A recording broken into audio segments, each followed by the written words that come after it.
So today we will talk about NFuels, the full education library of signals for navigation. Here I am. This is my picture, so you can imagine who is talking on this side of the line.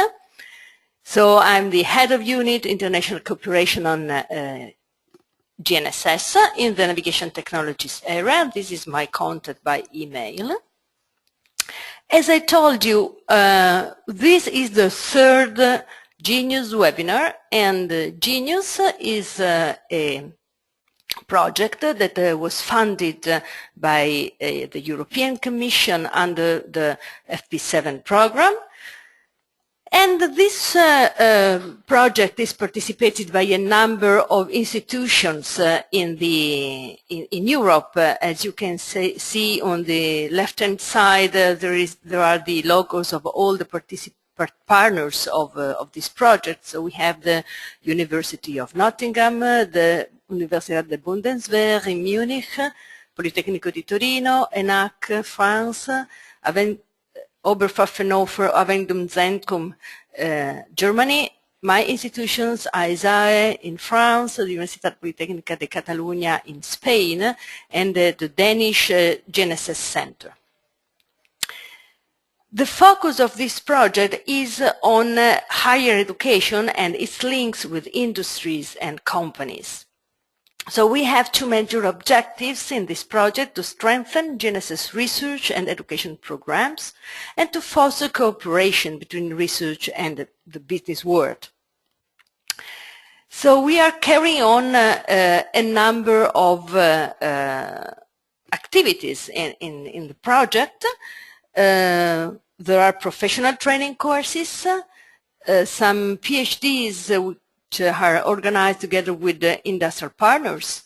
These webinars, there is some support to students going to internship in a company, some scholarship for Master of Science students, some events focus on PhDs on GNSS, and so some training for them, some summits, or events in which PhD students around Europe can meet and exchange ideas and try to solve together some problems they're facing during the research activity. And then we are co-organizing the University Challenge, that is a part of the European Satellite Navigation Competition.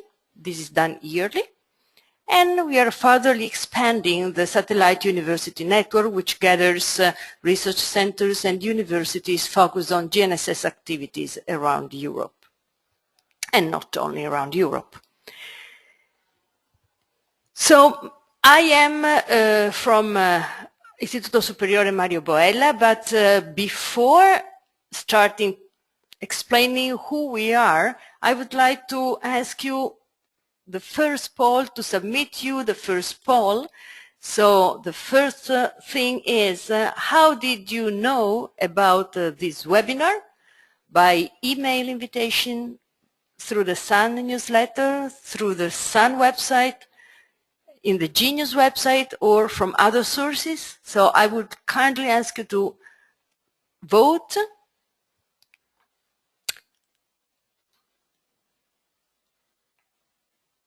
And I'll give you some minutes to answer.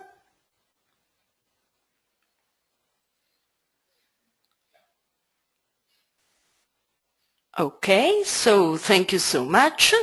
So I will show you now the results of this. And so most of you received the email invitation, some from the GENIUS website and some from other sources. Thank you so much. And so we can continue now with our webinar. Let me just take out this and we can go on with our webinar. Thank you. So as I was telling you, my institution is a research center founded 13 years ago It has two partners, the Politecnico di Torino, which is a university, and the Compagnia di San Paolo, which is a bank foundation. And we are a research and innovation center operating in the ICT domain. Very quickly, we, of course, we are a research center. We so have researchers mainly with master degrees or engineering degrees, and most of them also with a PhD. They hold a PhD, and we work mainly on national, international, and industrial funds. This is our organization. So we are organized in areas, research areas, and my area is this one. And then we have also some strategic programs, smart cities, smart energy, smart health, which involve all the areas. In particular, my own group is the satellite navigation group, which is organized in 3 different units: GNSS core algorithms for the receivers, GNSS platforms for safety and environment, and then mine unit, which is the international cooperation. Formerly, it was the higher education unit, but we just changed our name, even though we are still working also on higher education activities. The ISMB part is, however, just a part of the NavSAS group, which is a joint group between ISMB and Politecnico di Torino. So we are working together to develop GNSS research, and our focus in particular is on advanced architectures for GNSS receivers, on the design of new GNSS algorithms, mainly for software radio implementation. Then we are also working on Earth observation based on GNSS signal, smart systems for road transport and energy saving, and emergency management, safety and liability critical applications. And on international cooperation, we are part of the NavSAS Center based in Hanoi on higher education and technology transfer. So this is just a short introduction of our activities, but now we go deeply in the webinar, the topic of the webinar. And so the outline is first an introduction. Then we will talk briefly on the structure of GNSS signals for those of you who are not confident on this point. Then we will describe the main functionalities of the tool, and I will show you a case study. So let's start with the introduction part, trying to tell you why we decided to develop such tool. Well, everything started when we started getting involved in the GNSS field more than 15 years ago, and we noticed that there was an interest, a boosting interest in activities related to GNSS, and also people with different backgrounds start working in this field. However, we realized, conducting a survey for the European Commission, that there was, however, in Europe a lack of educational offer, and also, not only in Europe, a lack of dedicated tools to be used for research and also for educational purposes. So both from some educational needs, but also from our research, but by the research needs of our own group, we decided to develop NFuels, and we started with a small tool that then we improved.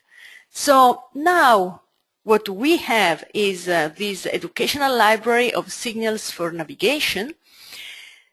And as I told you, it was created for both research and educational purposes because we realized that the study of signals and system innovation induces the need of manipulating different GNSS signals. We face the need to have the possibility to put the hands on a signal and model it to understand what's going on inside the receiver, and with different algorithms to test these different algorithms and solutions. So for this reason, we built this tool that helps in comparatively analyzing signal performance and testing novel processing algorithms. So for this reason, we developed this tool, but before going on in deep in this, I would like just to give some few hints on the structure of GNSS signals. And before doing this, I would like to ask you to assess a little bit your knowledge of GNSS signal in space. And so how do you rate your own knowledge about GNSS signal in space? Very good, good, basic, or I don't know anything about GNSS signal in space?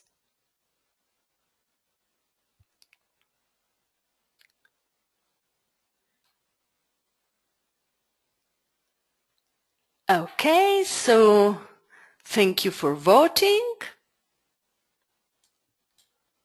And I'll show the results.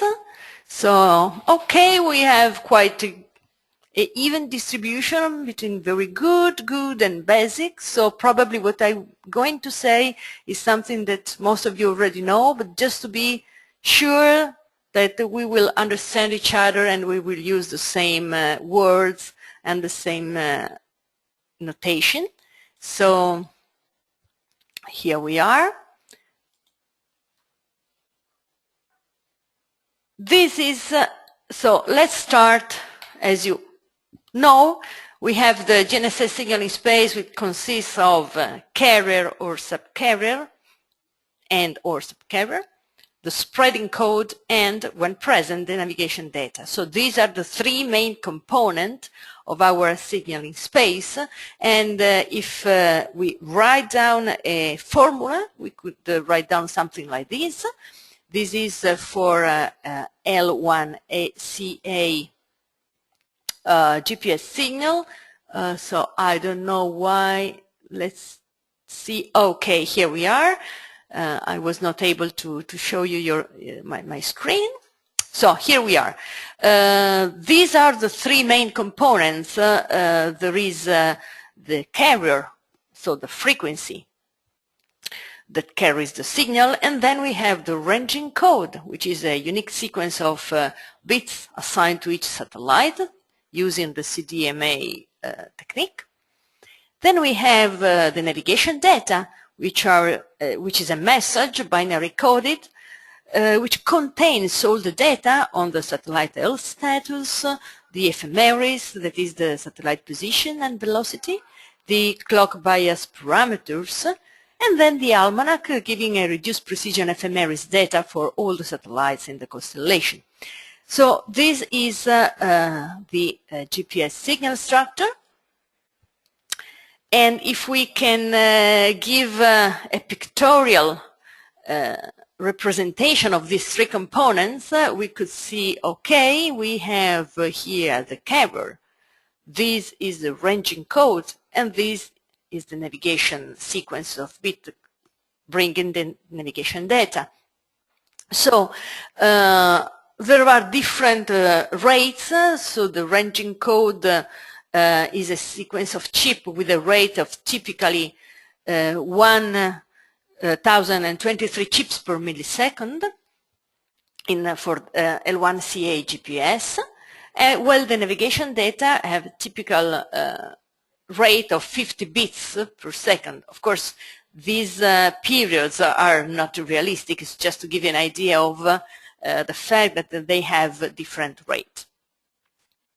So this is the L1CA structure, but we have not only GPS up there, so we have also Galileo. And one of the main points of the Galileo signal structure is the BOC, the binary offset carrier modulation, also called split spectrum. How it is obtained, this modulation? It is obtained applying a squared subcarrier to the BPSK signal, which is the one that is used in L1CA GPS. And when we talk about BOC, we use usually two numbers to identify the precise modulation. The first number is the frequency, the subcarrier frequency expressed in multiples of 1.023 megahertz, while the second number indicates the chip rate in multiples of 1.023 megachip per second. The characteristic of this modulation is that the energy is allocated around the subcarrier frequency and not around the central frequency. So if we give a pictorial representation of the signal power spectrum, this is what we have. In the blue, you can see the BPSK, typical of GPS L1, while in red there are two, and green there are two examples of possible BOC modulations. This is the BOC 2 in red, while in green you can see the BOC 10-5, and you see in green, for example, the BOC 10 is around the main lobe of energy is around 10. More or less 10 megahertz. So one thing that we have to take into account is that the higher the first number is, the farther the two peaks will be from the central frequency. I forgot to tell you one thing at the beginning. If you have questions, please write them down, and we will answer to these questions at the end of the webinar. So, let's go on with the BOC modulation. Here, this is just an example. We saw the spectrum of the BOC 10-5. So in this case, we have a subcarrier square wave here. The fundamental frequency is 10.23 megahertz, since it's 10. And this modulates a code which has a chipping rate of 5.115 megachip per second. So we have a chip duration of about 0.2 microsecond. And so this is the representations of the chip. So in this case, when we talk about this signal, we have an additional component if we, with respect to the GPS signaling space. And so we could say we have always the carrier, always the ranging code, so the PRN sequence of chips, the navigation data, but also the subcarrier. So if we look at the pictorial view, we have here the sinusoidal or cosinusoidal way, the data, but here if we take only one chip, inside the chip we will have the subcarrier. And then the navigation data, which is with a lower rate. So, okay, this is the component of the signal in space, that is the signal which is transmitted by the satellite. This signal then travels through the atmosphere, through the space, through the atmosphere, and arrives to our receiver. In particular, it arrives to the antenna of our receiver. And of course, traveling down, it is modified, so there are some things that we have to take into account. And which are the main things that we have to analyze? Well, first of all, we will have a received power which is very low. As we probably already know, the received power is about minus 160 dB watt, which is very low. But of course, the received power depends on the elevation of the satellites which is transmitting. So it can go from minus 156 dB watt if the satellite is in zenith, but it can go down to minus 164 dBW for very low elevation angles. So this is we know the GNSS signals received at the antenna of the receiver is very, very low. But then there are two things that our receiver needs to understand and to identify to perform the PVT, and one is to evaluate the time of arrival of our signal, and the other to evaluate the Doppler frequency, which the Doppler affects our signal since at least satellites are moving, sometimes also the receiver is moving, so however we have the Doppler that affects our signal, and we have to evaluate this parameter. So just to make things simpler, if we look at the formula that expressed the signal of GPS and Galileo, we see that in Galileo we have an additional term, so from now on we will use this general formula with the subcarrier in, taking into account that when we talk about the GPS signal, this term will be simply equal to 1, and then everything works in the same way. So just let's have a look at the block diagram that represents our receiver. We have the antenna where arrives the radio frequency signal. Then we have the radio frequency front end of our receiver, which outputs the intermediate frequency signal, and we will see in a minute what we mean with this. Then we have a block in charge of the analog-to-digital conversion, and then we have the digital part of our receiver, where we usually do research, so where we want to play with algorithms with different solutions, and so on. So at the end, what we need, back once more, what we need is to work here to have our bits, and with these bits to understand and to play with our algorithms.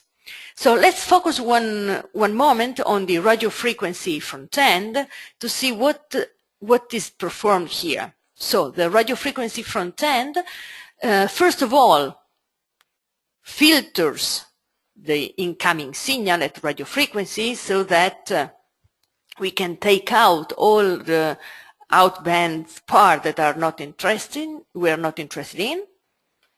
And then we have, once we have obtained our filtered signal, we can down convert it to an intermediate frequency, which is a lower frequency.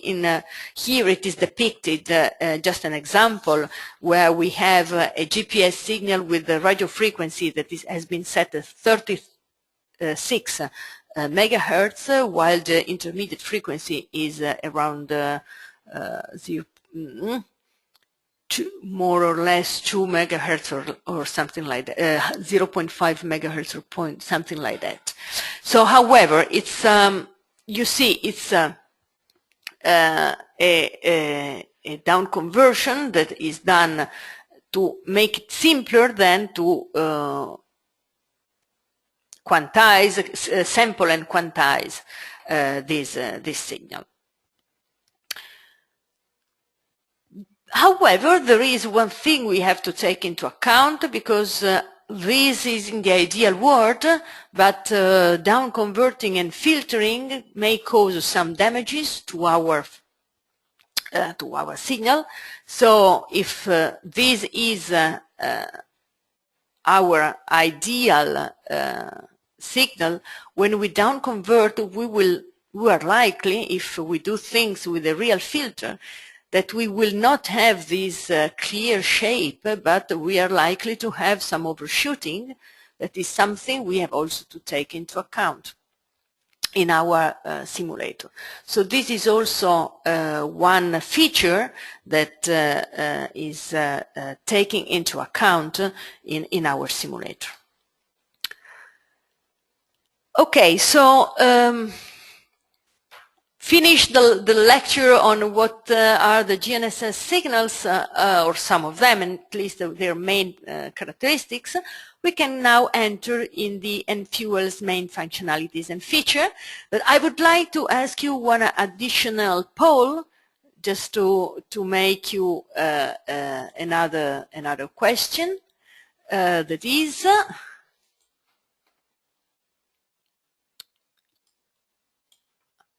where are you working? So are you working for a company, for a university, for a research center, or for other kind of institutions? And I would really like if you could help me and vote. Okay, thank you so much. So I'll show you. Here it is. So most of you are from a university or research center, but we have also representatives for companies and from other institutions. So let's go back to our webinar. So with the main functionalities of our tool. So here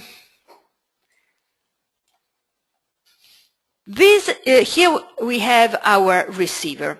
We have the antenna, the first bandpass filter, linear amplifier, low conversion, low pass filter, and ADC.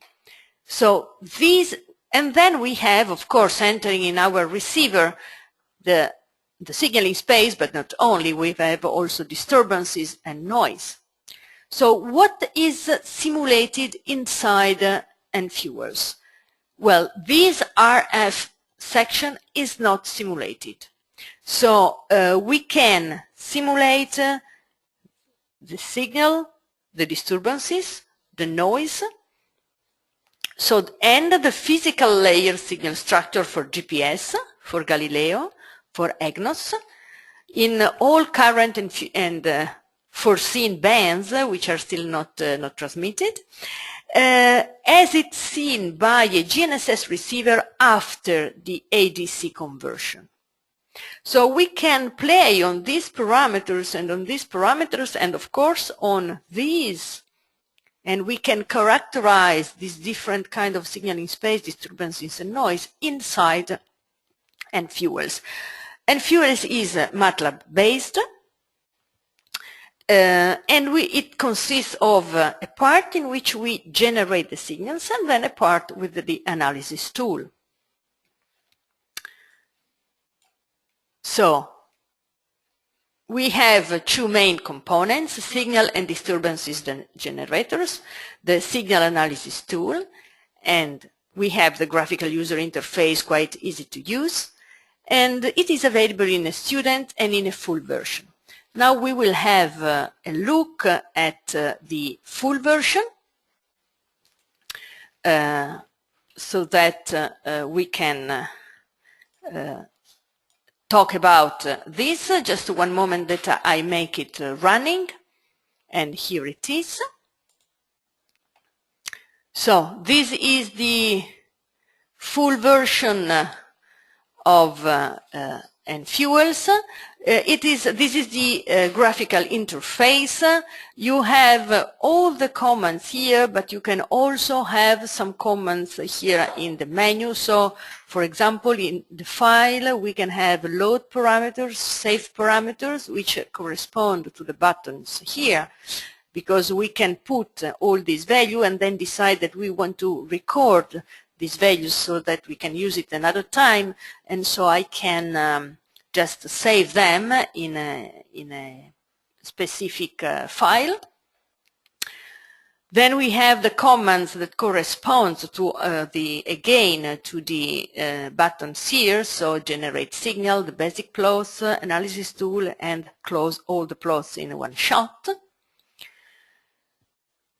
This is needed for the registration, because for the full version you need a registration file that is delivered by our team, and so this part is dedicated to the registration.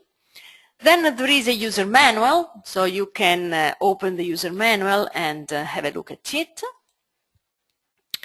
You can find all these the possible instructions there.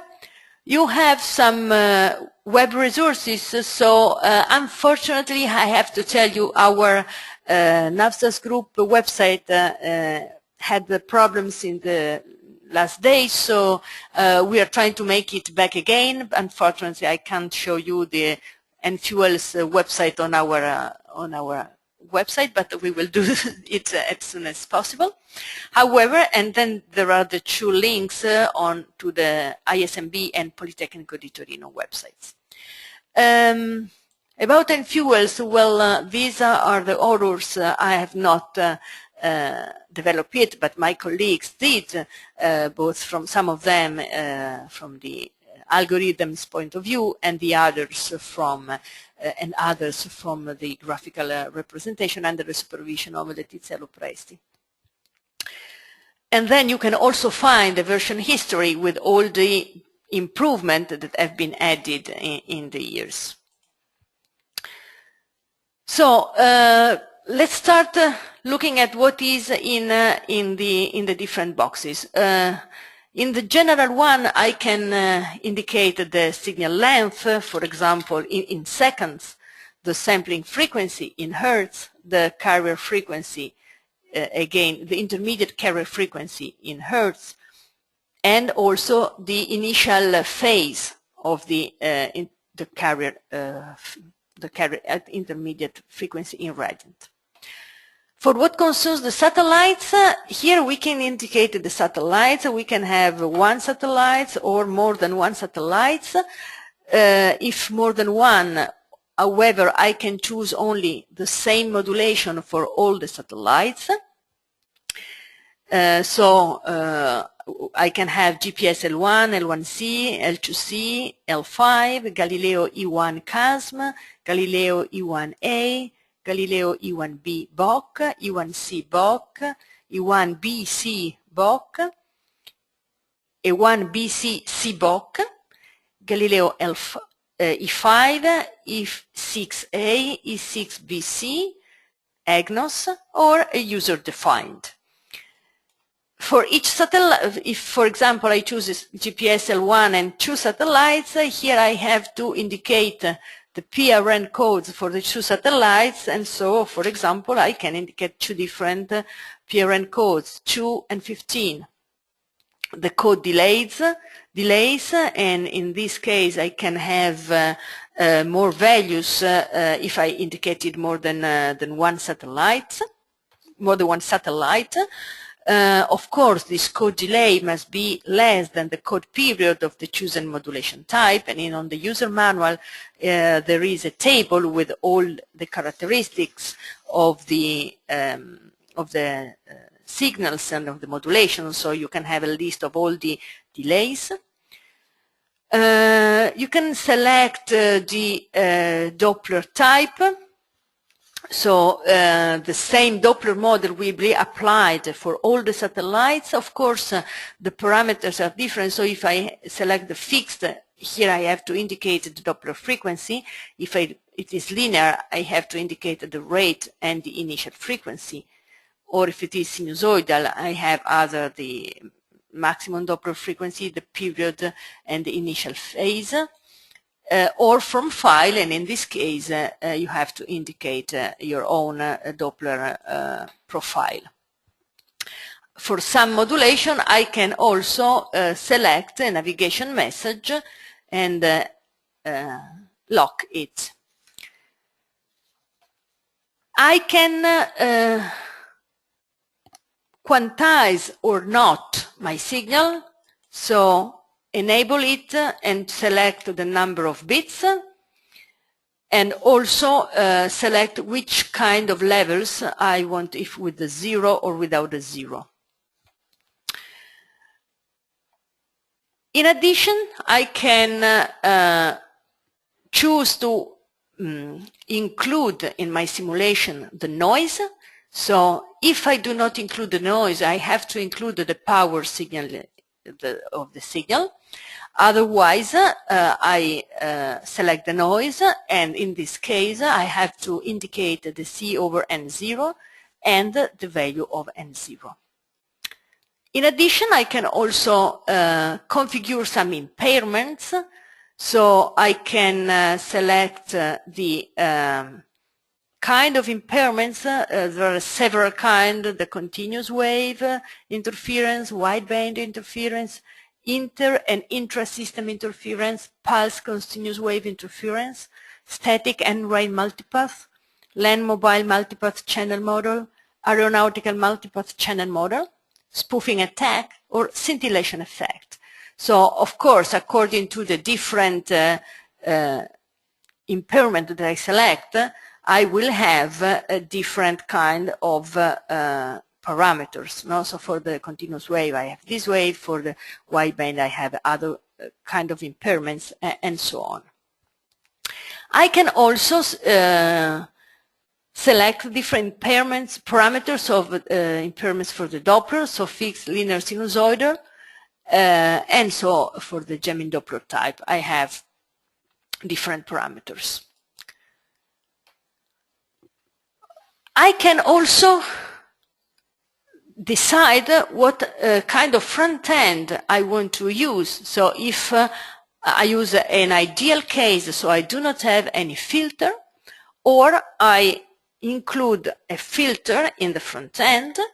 With there are already defined filters, Butterworth of the 4th order, 8th order, 12th order, with different bandwidths, or there is the user-defined that is 0 model that must be, in this case, you can indicate here the coefficients or select it from file. There is a possibility to compensate for the group delay so that the generated signal takes into account also this fact, or to remove the transient. Then the bottom part is related to the output. So here I can select the plots that I can obtain. So code chip samples, the spectrum of the signal, the Doppler frequency behavior, the histogram of the bits, the received signal, and the scattering diagram and eye diagram. I can select the output folder and what I want to have as output. So the signal, for example, that can be in double, so 64 bits, 32, or integer. I can decide to have the real samples or the alternating IQ samples. I can have the code and decide to have the unitary amplitude or the frequency Doppler samples. Remember that for the case of the intermediate frequency carrier frequency, if here it is indicated 0, the output signal will be complex because we are simulating a baseband equivalent signal. So we will have the I and Q parts. If this value is different from 0, we will have a real signal. And then we have also the analysis tools which allow us to evaluate the autocorrelation function, the discrimination function, the S-curve, the interference spectrum detection, the multipath error envelope, the multiple running average, the root mean square bandwidth, the spectral separation coefficient, and the power spectral density estimation. So just to give you some examples of what can be done, let's start with a very simple case with the GPS ideal signal. we have a short generation, so 0.01 seconds. We will have a complex signal because the intermediate carrier frequency is set to 0. This is the 16 megahertz, the sampling frequency. Then we have one satellite, the PRN code 30. We are generating the GPS L1. We have no Doppler with the 0 frequency here, no quantization.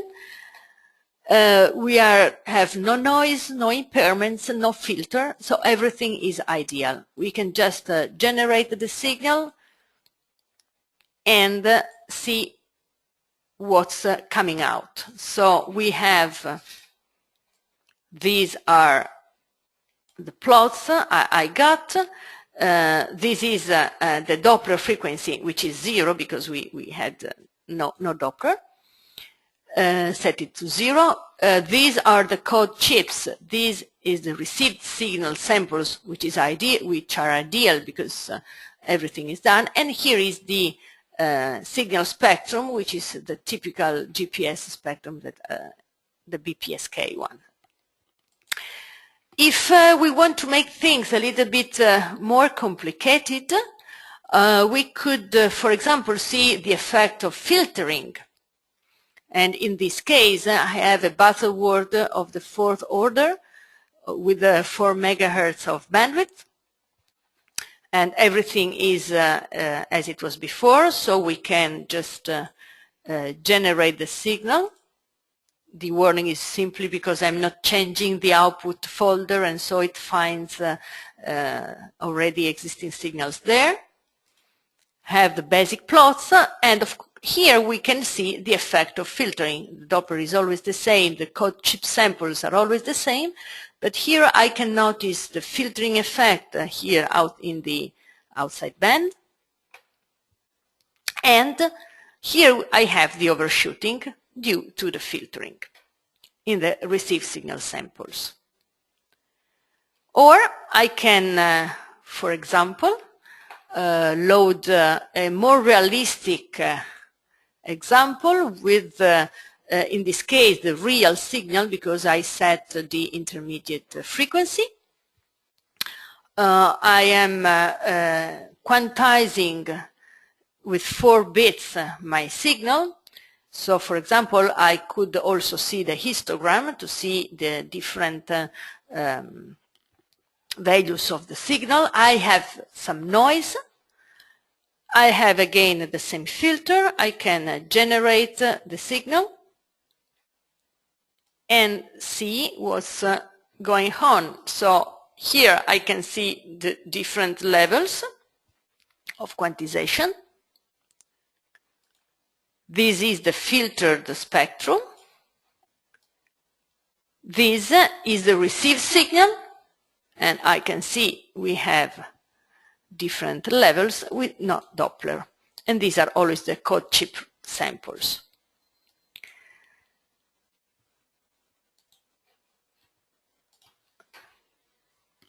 Another example, let's see what happens, for example, for Galileo E1 ideal. In this case, it is again the ideal case with the complex signal. I have the E1C BOC with the PRN code 30 with 0 Doppler frequency, no quantization, no noise, no filtering. I can generate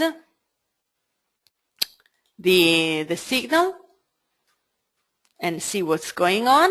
And here it is the spectrum of the BOC. You can see it, BOC 11. These are the received samples, Doppler, and code chip samples.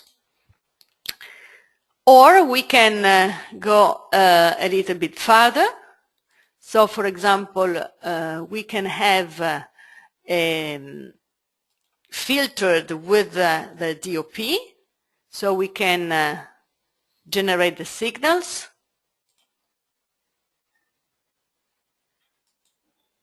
with the basic plot. In this case it is filtered. We have the I and Q sample, so we have our Doppler profile, which was linear, the code samples, the received samples, and here we can see the filtered spectrum.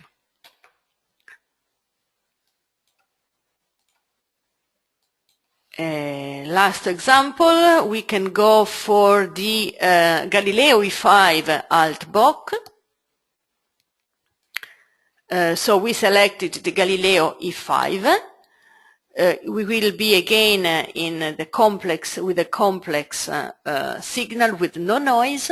So in this case I just indicated the power signal in space, no filter, no quantization. We can generate the signal.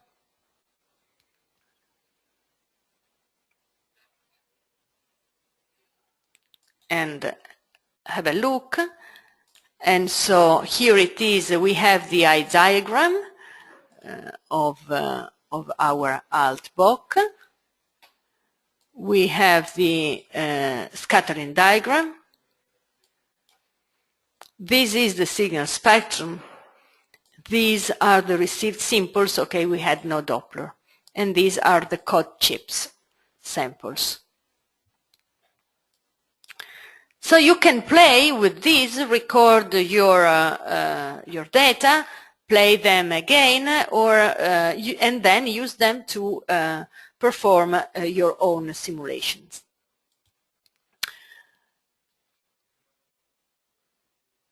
So we can now go back to our presentation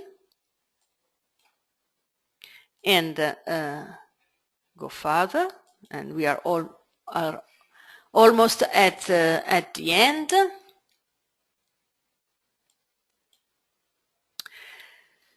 So what I showed you is the full version with all the possible signals and modulations and options available.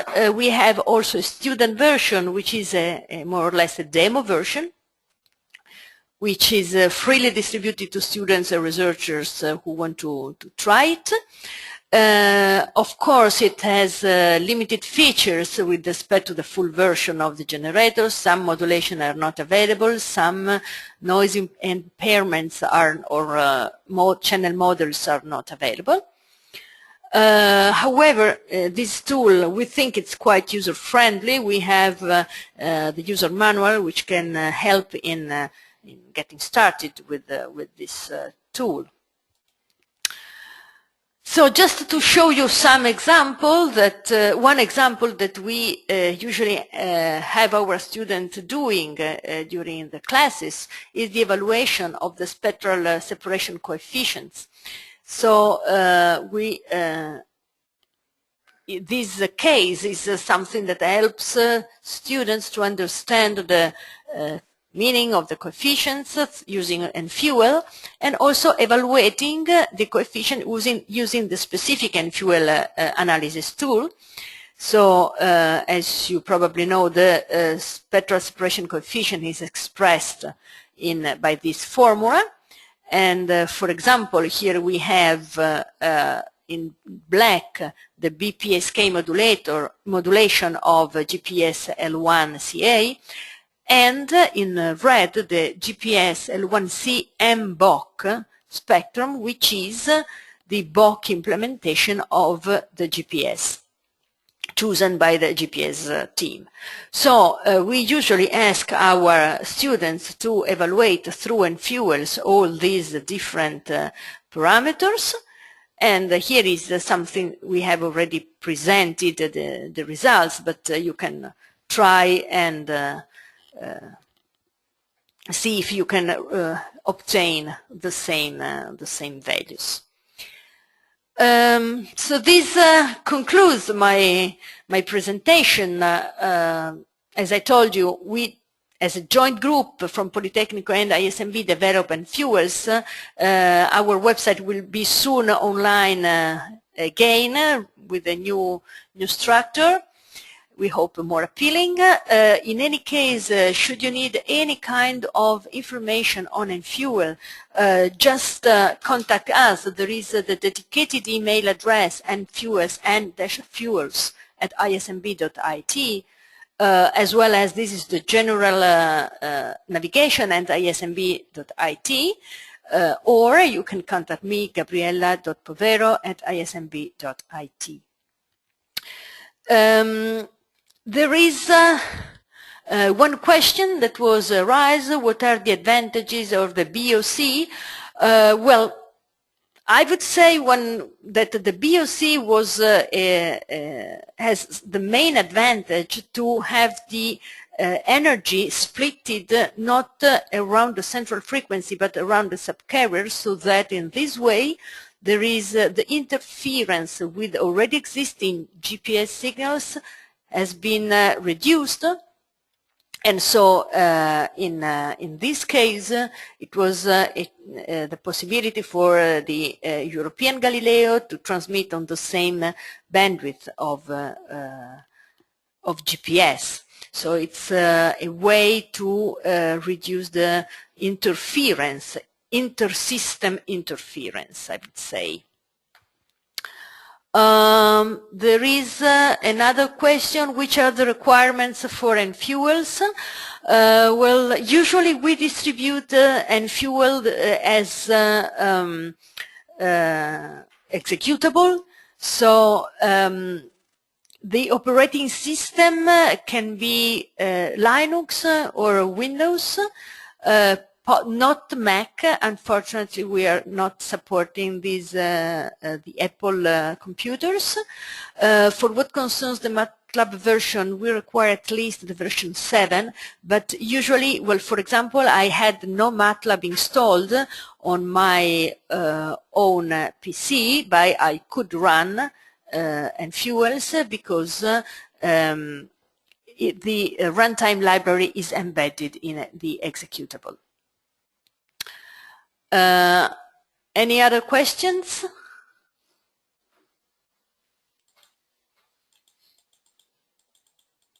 Okay.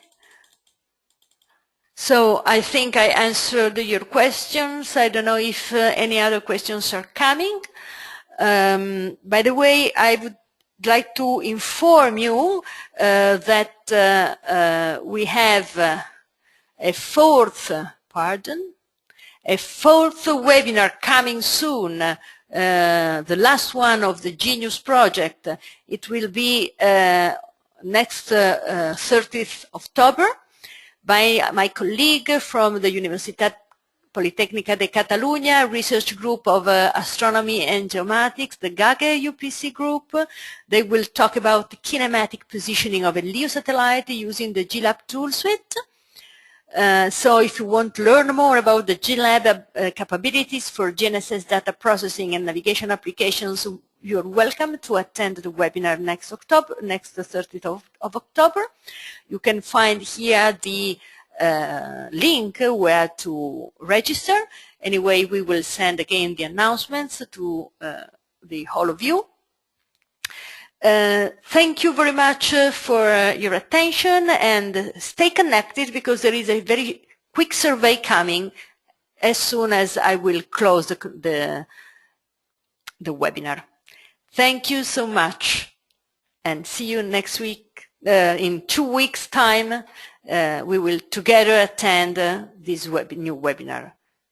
Thank you very much for your attention.